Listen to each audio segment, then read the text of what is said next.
Hey everybody, little known fact about me, but I was actually a huge fan of the show Kim Possible on Disney Channel when it debuted back in 2002. In fact, it is my favorite animated show of all time just because of the way all the characters interacted with each other, the chemistry, the comedy, just the whole atmosphere of the show was perfect. From 2002 to 2007, I faithfully watched the show whenever I could. And, if I was home and it was on Disney Channel, I would turn it on, and, I always rooted for Ron, the lovable sidekick. Always loved Draken and Shigo, and just all the villains. Like, all the characters were done so well on that show. So, when they announced a live-action Kim Possible movie last year, at first I was, super excited just because it meant more Kim Possible. And then as more things came out about it, as usually is the case, the hype kind of lessened. And not that I have anything against the actors they picked, but I don't know, I started to see it as a live-action show, and I started thinking to myself, maybe this isn't a good idea, because how do you really capture the soul and heart of the original voice actors and the original, art of the show and just everything? So I'm going to give my review on the Kim Possible live-action movie, because of course I watched it. Being the faithful fan I am, I actually took quite a few notes about it, so I will go ahead and go through these right now. No, I'm just kidding, there's nothing on these. But I actually was watching it pretty studiously. I was watching for any moment I saw anything where I'd say that would be in the show, and that was kind of like a point for me if I saw something that, in a positive way, that would be in the show where I'm like, yeah, I could definitely see the character saying that. And it shouldn't be a surprise, because the same writers who wrote the show wrote this movie. However, having said that, there were plenty of things that were not like the show, and I'm going to get to that. So, spoiler alert, of course, I'm going to be spoiling a lot of the plot here, because I kind of have to really talk about what I liked and what I didn't like about the movie. So, first, I'm going to talk about what I liked, and I have to start with the characters, because, like I said, Kim Possible was all about characters, whether it was Ron just, lucking into something stupid, or, Shigo and her sarcasm toward Draken, just all the different characters and the way that they interacted, whether they were minor or major roles. And I'd say they did probably 75% of the characters pretty well, and they did two in particular that I really liked, and they are, of course, Ron Stoppable, which I'm very surprised about, because he's my favorite character, and I was very, very, whatever the word is, critical of how they were going to do Ron. I had no idea who was playing him. But at first, when they showed Ron, and, he just kind of, lands in there goofily, I'm like, okay, yeah, that's something Ron would do. But then, just as it went on, a lot of the lines Ron had, particularly when they're sneaking into the lab, and he kind of he looks at, a picture of a brain and goes, oh, that's pretty big. It do you think that fits in our head? It was something dumb that, Ron would say. The booyahs I thought were a little forced, but I appreciated them putting them in there, because booyah was always his catchphrase. Overall, I really liked the way Ron was done. I wish he had a little more significance to the story, but again, Kim is the main character. But, me being the big Ron Stoppable fan that I am, I always root for the underdog. I always liked the episodes where he would step up and kind of have to save Kim or something. And he does have a couple of those moments in this movie where he has to kind of be a good friend, but then in usual Ron fashion, he kind of makes it worse. So I thought out of all the characters, they did him the best, which really is kind of a testament to them, because like I said, Ron was my favorite character. That was the character that I was going, if they screw Ron up, I'm done. And, for the first few minutes of the movie, it looked like they might have. And then just some of the funny moments, and I did like some of the way they modernized this one. They had Ron getting off the bus for his first day of high school, using his phone as, selfie vlog style, talking about, here I am with Kim Possible, first day of school, and somebody makes a remark about his millions of fans, and he's like, goodbye, Mom. It was such a Ron moment. That wouldn't have been in the show because they didn't have that technology originally, so I liked that. And again, I could sit here and dissect every line that Ron had, and there were some good ones. I enjoyed the reference to the Nacho, the taco meets nacho, Ron's sacred creation from the original show. So a lot of good stuff to say about Ron. And then Shigo. Holy crap. As many of you know, I love Shigo. I say that. I don't know if anyone actually knows that. I always loved Shigo.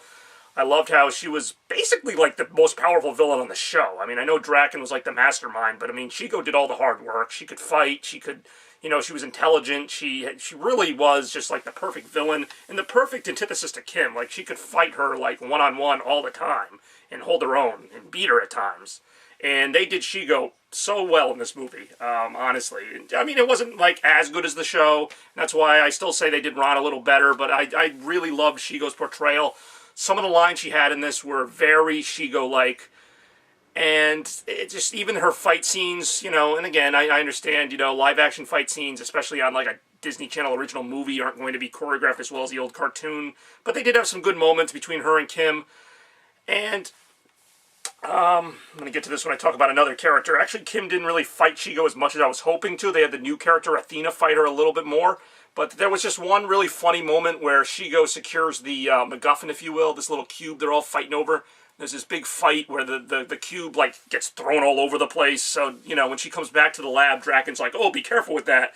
And Shigo goes, oh, whatever, it fell like 600 times. Like, that just seemed like something Shigo would say. And the whole time, they played her really well. I mean, there were a couple moments where I thought maybe she was a little too serious, but again, that's going to get to kind of a general gripe about the movie. Moving on, Draken, I was not as thrilled with. I thought there were some silly moments there that reminded me of Draken, but overall, I thought they made him even a little too dark. And usually I like a dark villain. I liked the idea that they were making the show a little more, you know, serious and realistic, but you know, they have Draken, like, in jail in the beginning of the movie, and he's, like, taking a Kim Possible doll and, like, trying to flush it down the toilet, like, oh, die, Kim Possible, and, like, I know it's supposed to be kind of stupid, but to me it just came off as sadistic.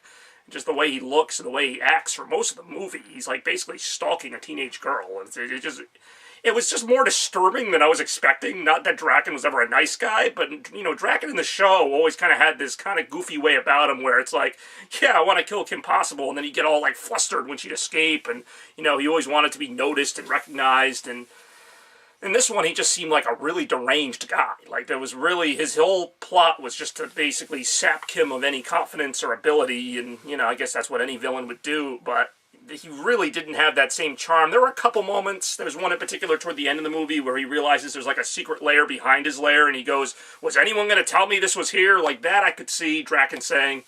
But the guy who played Draken didn't do a bad job. And like I said, I enjoyed the villain for what it was. I can't really compare him to the original show and go, you know, like that's a one-to-one representation of Dr. Draken. I will say that the ending for him was pretty funny, though. That I won't give away, because that was actually pretty funny. Speaking of villains, Professor Dementor returned for the beginning of the movie, actually played by Patton Oswalt, the original voice actor, complete with his really bad German accent, and it was actually really hilarious. For the short time he was in the movie, I thought they played that perfectly. In fact, I thought the first scene in the movie was very strong overall, and just his whole thing about, like, getting this uber goop, because, like, the whole thing with Dr. Dementor, you know, German stereotypes, he always had to get, like, the uber machine or something, so, like, he had to get this uber goop that would disintegrate anything, and you know, he makes this comment about how, like, it turns stuff pink. He's like, I can't have it to being pink. People will make the fun.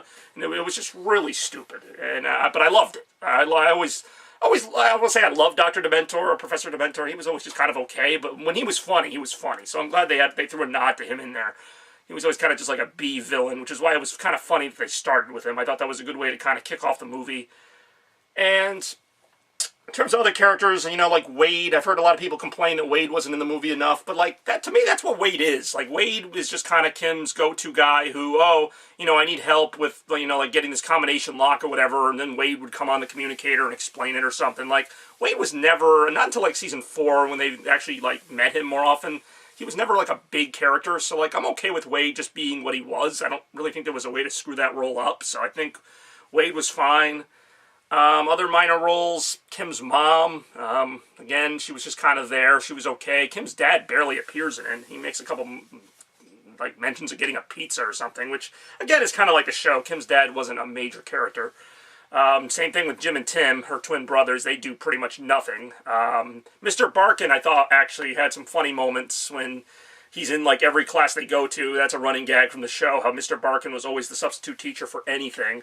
And then there's one remark he makes where he goes, Mrs. So-and-so is on eternity leave. You mean maternity leave? No, eternity leave. She's not coming back. Again, another moment where I said that would be in the show.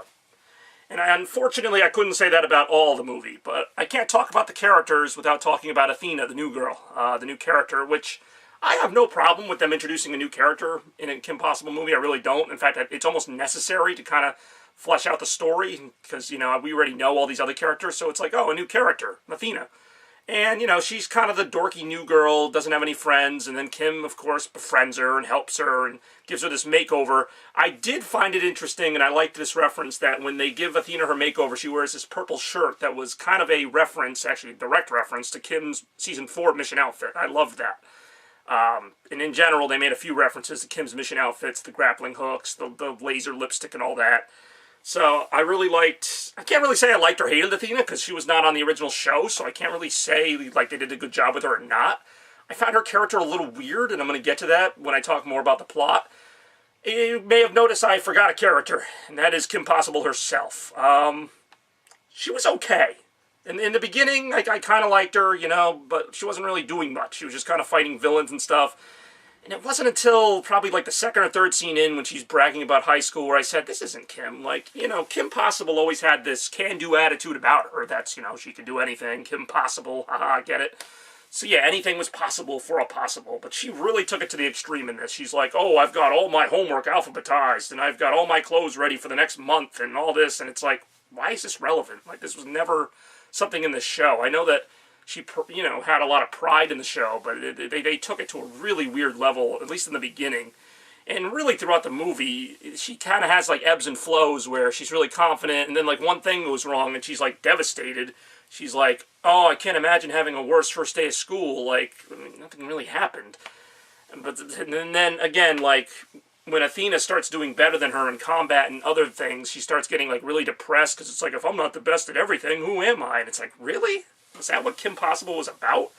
Now, I mean, on that note, I did find it interesting that it was Kim this time that had the insecurity, because the old trope was that Ron would like get jealous of whoever Kim's new friend was, or, Ron would feel inadequate. So I thought it was a little interesting that Kim was the one who kind of felt inadequate in this movie. But it just didn't. It's not that it didn't fit her character, it's just that they made her too whiny at times, and it just didn't feel like Kim, just for her to predictably get it together at the end and defeat Draken, which, again, I mean, Kim, ironically, was never my favorite character in the original show, but she was at least, like, the most balanced character. Like, she didn't get too high or too low. And in this movie, I felt like she did both. She got really full of herself and then really low, like, very quickly. And I guess that's how the plot was supposed to go. I'm not saying that the actress did a bad job. I just don't know. I don't remember Kim ever acting like that in any of the episodes, even the ones where she's not doing well. Only example I can think of is So the Drama, when she's defeated, basically, by Draken and just fooled. And I'll get to that in a second, too. But yeah, she just does not face adversity that well in this movie for somebody who's all ready to go. And then you have Bonnie, who I never really cared for. I kind of glazed over her. She was there. For some reason, instead of cheerleading, they did soccer. I've seen a lot of people had a problem with that. I did it first, and I don't really care that much, The fact is that Kim tried out for a team, and she excelled at it. That was kind of from the original show. It was a soccer team and not a cheerleading team, and Bonnie was still pushing her around and, makes her the equipment manager. So, I mean, that's kind of something that would happen in the show. I will admit I would have preferred she'd be a cheerleader, because that was the original show. Maybe they didn't want to do, like, the cheerleading outfits from the show, because they were, like, kind of revealing, which in an animated show is not a big deal, but in a, live action, it's a little different, so maybe that was the reason. But still, they could have just changed the cheerleading outfits. I don't really know. I don't really care. In fact, I don't even remember any cheerleaders in the entire movie, like, for anybody. So, yeah, she plays soccer, kind of. Doesn't really last long. That was one of the changes to the show. Bonnie's character, like I said, was just kind of forgettable. And, yeah, I guess now I'm ready to talk about the plot. And it's an interesting plot, I have to say. I kind of predicted it from the beginning. Athena being this new girl that just shows up and, suddenly latches on to Kim and becomes her best friend. Like, surprise, surprise, why would some new girl who doesn't even know Kim just start doing all that stuff? Well, of course she's working for Draken and Shigo, and she's part of the big plan to undermine Kim's confidence, which, well, I'll just keep going. I don't know. There's a lot to get into here. I apologize for anyone who's made it to this point in the video. No, but the plot of the show, I mean, I could see it being an episode, and it, like I said, that was kind of maybe my problem with it, is that it just kind of felt like an episode. It was just kind of the usual, go to Bueno Nacho, have these little goofy talks, go to, high school and have some high school problems. Nothing about it really raised the stakes to me. Even Draken's ultimate plan was just kind of to make Kim look bad. Like, there was not that same feeling even other episodes of the show had, where it was like Draken was trying to take over a certain part of the world, or he was trying to, like, build a giant robot or something. Like, he really, you thought he was going to build some kind of doomsday device with that little diamond that he finds, but it turns out he just wants to steal Kim's personality. I really don't get it. Basically, Athena, like, is a robot, which I guess that I honestly didn't see coming, and I saw that in a lot of comments, like, did not see that coming. I saw Athena being a double agent, but I did not see her actually being a robot, which is what made her character so damn confusing. Because she's a robot, right? So she has no emotions. So at the end of the movie, Draken hooks Athena up to this machine to steal her personality, basically, because Athena was able to, analyze Kim and steal all of her strengths. So somehow, using this diamond, Draken will be able to steal what Athena stole, and in doing so, she'll be destroyed. She'll die. But she's a robot, so I don't know why she's afraid of dying, because robots don't really have emotion. And I also don't know why Kim is so obsessed with saving her, because Athena betrayed her the entire movie. But, it comes down to the end, and it's like, no, Athena, don't go with Draken, he'll betray you. It's like, well, no crap, he will, but you're a robot. Like, I don't know, that to me just had no weight to me at all. Like, the fact that Athena was all of a sudden just like afraid, like, help me, Kim. It's like, you're a robot. You don't know what death is. I don't know. Maybe that bothered me a little too much. If she was a person, which is what I thought she was, I could understand it. Like, Draken betraying her. But because she was a robot programmed specifically to destroy Kim, I don't know why she's so shocked that she's basically just going to be destroyed in the end. But anyway, they save Athena. Well, kind of. Actually, Athena ends up getting caught in this big explosion. You think she's dead. Then they find her pieces scattered all over the place, and they just kind of rebuild her, and I guess now she's like Kim's robot best friend. I don't really get that at all, to be honest. I have seen a lot of comments that I definitely agree with, that it would have been a lot more poignant if Athena sacrificed herself and that was it. Because that's what it looked like was going to happen. And I know, it's Disney and, it can't be dark, but I've seen situations where, the ending was bittersweet, and it's not like Athena was that great of a person. She did try to kill Kim. So, I mean, I would have liked it better. I would have had a little more emotion, might have even gotten more into the movie if they hadn't just undone that in like 5 seconds. Like, oh, she's still alive. Again, that's kind of what I liked about the old Disney Channel shows, and even Kim Possible was kind of that ability to pluck at your heartstrings a little bit. This movie didn't really have that, because even when things were down, it didn't hold the same weight for me, and I know maybe it's because I'm 30, but I could still go back and watch the old Kim Possible and feel a lot more for those characters. A few episodes in particular with Ron or Kim where I'm really like, I can relate to that even though I'm not a teenager. Like, I can relate to like what they're going through. And in this, I really couldn't, other than I guess we all have that person that we're like jealous of, but even that was just kind of artificial. I mean, she didn't know her that long. Anyway, I'm getting off on a tangent here. Like I said, I wish Draken's plot had been a little more like, try to destroy the city or something. Like, it was just kind of basic. It just seemed like he just wanted to make Kim look bad. It didn't feel like it was a big plot or even an elaborate one. But that said, I enjoyed watching the movie. Like, there were only a couple parts where I felt bored. One of them was when she's doing karate with her grandmother, which at first I'm like, why does her grandmother know karate? But then I remember that actually was an episode of the show where her grandmother knows ninjutsu. So that was a good little reference, I have to admit. And then there were these other weird moments where I kind of wish they had done more references to the show, like where Draken's getting away. His catchphrase always used to be, "You think you're all that, Kim Possible, but you're not." And he didn't say it. And I'm like, say it, damn it, say it. So there was like a really weird balance of serious and comedic that I just don't, I mean, obviously didn't do it as well as the show, which is perplexing because it was the same show's writers. And maybe they were just going for a more serious thing. But in that case, they should have had a more serious plot. So, I don't know. Like I said, fun movie to watch. Enjoyed probably like 75% of it. Really like the Shigo fight scenes. Really like Shigo in general. Kim's scenes were kind of grating at times unless another character was in there with her. Christy Carlson Romano's cameo, I have to mention that because she was the main character of Kim Possible.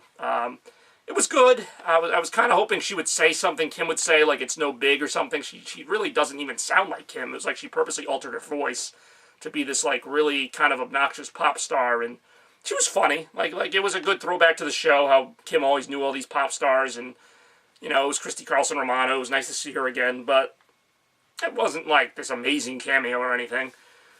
All in all, though, I give the movie an 8 out of 10. It's a good movie. If you didn't watch Kim Possible growing up and you're maybe younger than me, like maybe like a teenager, you'll probably really enjoy it. And then the older you get, the less you might enjoy it. I think a lot of my enjoyment came from the nostalgia of it. Speaking of which, credits where it's due. The theme song in the beginning was amazing. That really did give me feels. And other than that, a few other things made me think, oh, that's pretty good, actually. But, yeah. So that's my review of Kim Possible, the live-action movie. I give it an 8 out of 10. Good movie. I don't know if it's a good Kim Possible movie, but, yeah, that's all I got. That's the sitch.